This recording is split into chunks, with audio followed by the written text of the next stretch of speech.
राधे राधे दोस्तों, आपका स्वागत है आपके चैनल जिसका नाम है भारत की कहानियाँ। आज हम आपको एक कहानी सुनाने जा रहे हैं जिसका नाम है शादी। अगर आप हमारे चैनल पर नए हैं तो पहले चैनल को सब्सक्राइब कीजिए, वीडियो को लाइक कीजिए, शेयर कीजिए और कमेंट करके ज़रूर बताना ये कहानी आपको कैसी लगी। तो आज की कहानी स्टार्ट करते हैं।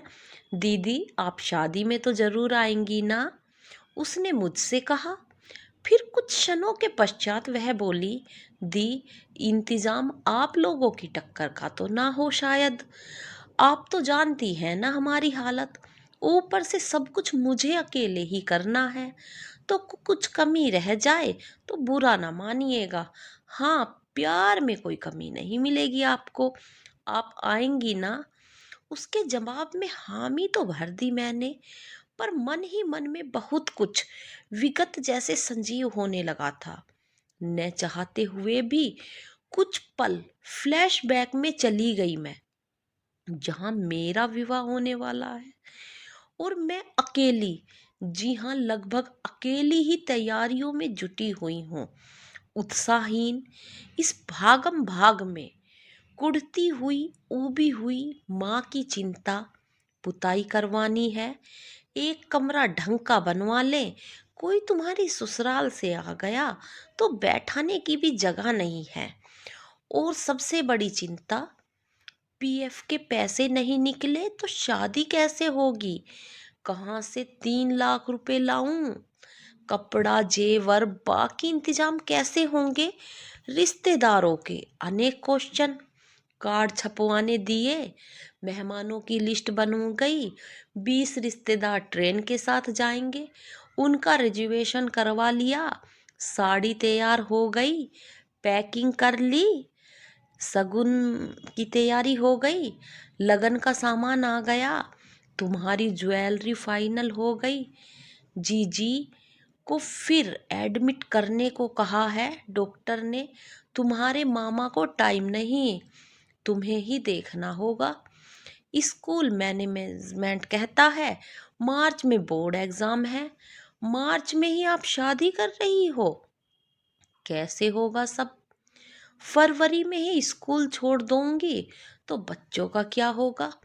किसी ने यह नहीं पूछा कि पैसों का इंतजाम हुआ, कुछ चाहिए तो नहीं, हम मदद करें। और ऊपर से मेरे गाइड का फोन, डीआरएस के लिए फौरन इलाहाबाद आ जाओ। तुमसे पीछे वालों का रजिस्ट्रेशन हो चुका है पीएचडी के लिए। लगने लगा था कि शेषनाग मैं ही हूँ, जिसके सर पर समस्त पृथ्वी तो नहीं, पर अपने जीवन की समस्त जिम्मेदारियों का बोझ है, जो मुझे निरंतर अकेले वहन करना है। दौड़ती भागती, सर्दियों में भी पसीने से तरबतर, एक दिन बाजार से घर लौटते वक्त चक्कर आ गए। वजह सुबह 6 बजे से एक पैर पर घिन्नी बनी घूम रही थी। 12वीं की केमिस्ट्री का प्रैक्टिकल एग्जाम करने के बाद अपनी खरीदारी के लिए पैदल निकल पड़ी। सुबह की भूखी प्यासी, कहीं एक कप चाय का भी नसीब नहीं हुआ। चक्कर आने पर वहीं सड़क के किनारे दुकान की सीढ़ियों पर कांपती सी बैठ गई। आंखों में आंसू आ गए। आज पापा होते तो क्या तब भी मुझे ऐसे ही अपनी ही शादी के लिए भागदौड़ करनी पड़ती? मुंह से आहा निकल गई। जैसे तैसे सामान उठाकर घर तक आई। जनवरी में शादी फिक्स हुई और मार्च के पहले हफ्ते की डेट निकली। 2 महीनों के इस छोटे से समय में सारी व्यवस्था लड़की वालों के लिए पहाड़ सी होती है। यह और भी विकराल हो जाती है जब हाथ में पैसा ना हो और आपको हर जगह एडवांस देना है। रिश्तेदार जो शुरू से कन्नी काटते आए थे, अब और चौकन्ने हो गए थे। उनका अपना रोना शुरू हो गया था, खर्चों का, वक्त का। कहीं हम लोग उनसे कुछ मांग न बैठे, पैसा या थोड़ा सा वक्त। स्वाभिमानी माँ की एकमात्र आशा उनके प्राइवेट फंड का पैसा था। पर नियमों के तहत वे उसका कुछ हिस्सा ही निकाल सकती थी। उसमें भी काफी पेच थे। वे रोज सुबह से दफ्तर जाकर पैसा निकलवाने के लिए जो भी कोशिश हो सकती करती थी, पर रोज शाम को हारी थकी सी होकर घर बैठ जाती थी। पता नहीं तुम्हारी शादी तक पैसा मिल भी पाएगा या नहीं, इतनी जल्दी संभव नहीं लगता। तुम्हारी ससुराल वालों को एडवांस देना है। सारी व्यवस्था के लोग देख रहे हैं। वो लोग भी सोचेंगे कि कैसे भूखे नंगों के घर में रिश्ता जोड़ लिया है। 3 लाख रुपए भी जुटा नहीं पा रहे। क्या करूं, कहाँ से लाऊं पैसे? उनकी यह बातें मुझे और ज्यादा निराश करती थी। क्या शादी करना इतना जरूरी है? क्या जरूरी है इतने तामझाम की, इन रिश्तेदारों को जिमाने की, जो आकर खड़े भी नहीं हो सकते? एक सुबह देखा तो माँ अपनी शादी के एल्बम में से कुछ देख रही थी। उन्होंने एल्बम में से कुछ निकाला और फाइलें उठाकर दफ्तर चल दी। शाम को आई तो चेहरे पर हताश की जगह कुछ उम्मीद की किरण दिखी। मैंने देखा फाइलों में जरूरी कागजातों के साथ एल्बम से निकली हुई आख अखबार की वो कटिंग भी लगी थी, जिसमें मेरे पति की मृत्यु खबरें उनकी तस्वीरों के साथ प्रमुखता से छपी थी। चंबल डाकुओं के हाथों मारा गया युवक। चंबल में फिर एक बार डाकुओं का आतंक। हरियाणा रोडवेज की बस लूटी। डाकुओं से लड़की को बचाने के चक्कर में जान से हाथ धो बैठा युवक। माँ जैसे कहीं गुम थी, अपनी रो में कहे जा रही थी। आज मैं सीधा यह फाइल लेकर कलेक्टेड गई थी। कलेक्टर से मिली। यह सब कटिंग्स उनके आगे रखकर हाथ जोड़ दिए। सर, मेरे पति मरे नहीं थे, एक तरह से शहीद हुए थे। डाकुओं से एक लड़की की जान बचाने की जुर्रत करने पर उन्हें भारी बस में डाकुओं से गोंद डाला गया।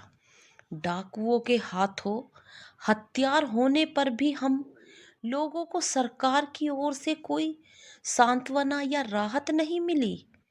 एक अनुकंपा नियुक्ति, जो कि मेरा हक था, के लिए भी 6 महीनों तक मैंने दर दर की ठोकरें खाई। 2.5 साल की उम्र में मेरी बच्ची के सर से पिता का साया उठ गया। अब मेरी बच्ची की शादी है और अपना ही पैसा निकालने के लिए मुझे फिर दर बदर भटकना पड़ रहा है। यदि पैसा ना मिला तो शादी रुक जाएगी। आप बताइए, ऐसे में मैं विधवा गरीब महिला कहाँ जाऊं? क्या मेरा ही पैसा जायज कारण होने पर भी मुझे नहीं दिया जा रहा? हर जगह मुझसे काम करने के लिए एवज में पैसे मांगे जा रहे हैं। क्या मेरे पति की शहादत पर यही सिला मिलेगा मुझे? नई उम्र के कलेक्टर साहब कुछ क्षणों तक कटिंग्स देखते रहे, फिर तुरंत अपने जो काम करने वाला था उसको बुलाया, कर्मचारी को बुलाकर फरमान जारी किया। देखो, मैडम की फाइल कहाँ अटकी है, आज के आज यह काम कर मुझे रिपोर्ट करो। फिर माँ के मुखातिब होते ही बोले, इतना इंतजार किया तो आपने 2-3 दिन और कर लीजिए। तीसरे दिन आपको पैसा हर हालत में मिलेगा। इसकी गारंटी मैं लेता हूँ खुद। मैं खुद देखूंगा यह मामला। आप घर जाइए और शादी की तैयारियां करें। बहन को मेरी ओर से शादी की शुभकामनाएं दीजिए। 2-3 दिन में पैसा आ जाएगा। अब विश्वास हो गया। माँ का चेहरा चमकने लगा था। दूसरे दिन वो ऑफिस से लौटी तो खुशी थी। बताने लगी, तुम्हें शिक्षा विभाग के वो 2 बड़े जो बाबू थे वो याद हैं? जब एक बार तुम्हें अपनी मार्कशीट करानी थी और तुम्हें मेरे ऑफिस आई थी, पर अफसर के बाहर होने पर तुम्हें काफ़ी मायूसी हो गई थी। तुम्हें परेशान देखकर तुम्हारी मार्कशीट अटेस्ट कराने के लिए अपने ऑफिस ले गई थी मैं, और जिन्होंने तुम्हें बुलाकर उनके ऑफिसर से मिलवाया था और अच्छे नंबरों पर शाबाशी भी दिलवाई थी। हाँ हाँ, याद है। उन्होंने कहा था प्रतिभाशाली बिटिया है, खूब पढ़ाइए। अब कलेक्ट्रेट में वो मिले थे। उन्होंने मेरे वहां आने का कारण पूछा तो मैंने तुम्हारी शादी और पैसे न मिलने की सारी कहानी सुना दी। तो वे आश्वासन देते हुए चिंता न करने को कहने लगे। आज सुबह ऑफिस गई तो वे शिक्षा विभाग के 2 और कर्मचारी मिलने आए और कहा कि यदि पीएफ का पैसा नहीं मिला तो शिक्षा विभाग के 10 कर्मचारी 20-20 हजार रुपए इकट्ठे करके मुझे देंगे ताकि विवाह सुकुशल संपन्न हो सके। आज के दौर में जहां सगे रिश्तेदार 200 रुपए की सहायता नहीं कर सकते, वे लोग 2 लाख की सहायता करने के लिए तैयार हैं। तीसरे दिन वाकई पैसा ट्रांसफर हो गया और भगवान की कृपा से किसी की सहायता लेने का मौका नहीं आया। लेकिन गैर कब अपने हो जाते हैं और अपने कब गैर हो जाते हैं, पता ही नहीं चलता। शादी के 4 दिन पहले महिला संगीत का प्रोग्राम रखा गया। वह मेरे शहर में एक अविवाहिता के तौर पर मेरी आखिरी रात थी, क्योंकि अगली सुबह शाम होने तक मेरी शादी की ट्रेन कोटा से निकल जाएगी, क्योंकि उसकी अगली शाम हमें सामान लेकर शादी के लिए ट्रेन से कोटा निकलना था। सज संवर कर भी मेरे चेहरे से चिंता की लकीरें मिट नहीं पा रही थी। मेरे जाने के बाद माँ की देखभाल कौन करेगा, कौन टाइम से दवा देगा।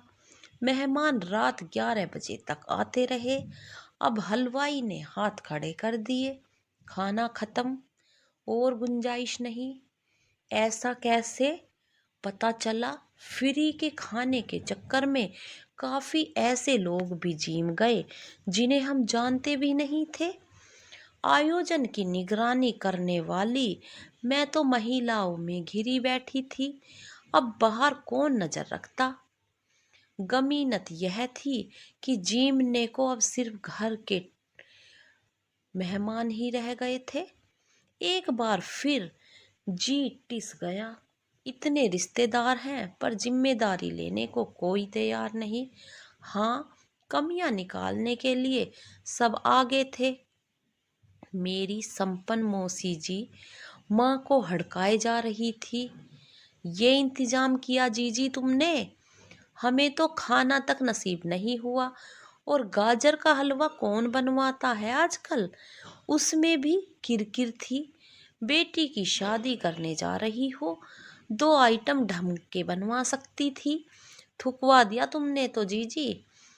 माँ पनीली आंखों को लिए सब सुनती जा रही थी। मैं चाह कर भी कह नहीं पाई कि गाजर का हलवा मेरी पसंद से बना था, मुझे बेहद पसंद है।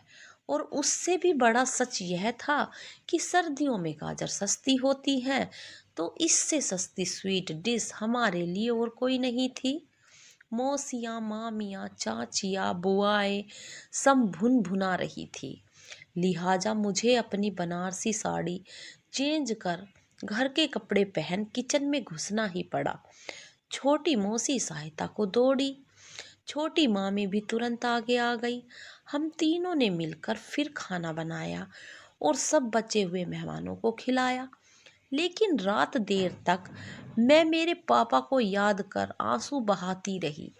सब सो चुके थे, लेकिन मैं जानती थी 2 और आंखें भी हैं जो मेरी आंखों के साथ ही अविरिल बह रही थी, जिनमें नींद नई कई दिनों से नहीं समाई थी। मेरी माँ की आंखें।